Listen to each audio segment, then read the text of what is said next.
How to buy paper token. So before we start, this is not financial advice. I'm not professional or economic expert. So before investing in any project that you find on my channel, please do your own research. Now, before going out by this token, make sure to check their X accounts and keep following their updates about this token. And don't forget to check their Telegram channel too. As you can see, this token is available on CoinMarketCap. To be able to buy this token, click here.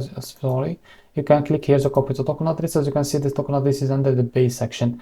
Now open your Bitget wallet. For that, go to your wallet and select the base as a network. From here, click on this plus icon and paste the token address in the search bar. Click on this plus icon to add it to your wallet. Now go back to your wallet and find your token that you just added called paper. Now after you find it, click on it and here click on swap. Switch from here. From the top, select the token that you want to buy with, for example USDC, and here you can type how much you want to buy. So here you will be able to see how much you receive, as you can see here, and here you can click on swap to be able to buy this token. So this is how to buy paper token. If you found this very helpful, please like and subscribe. See you next video.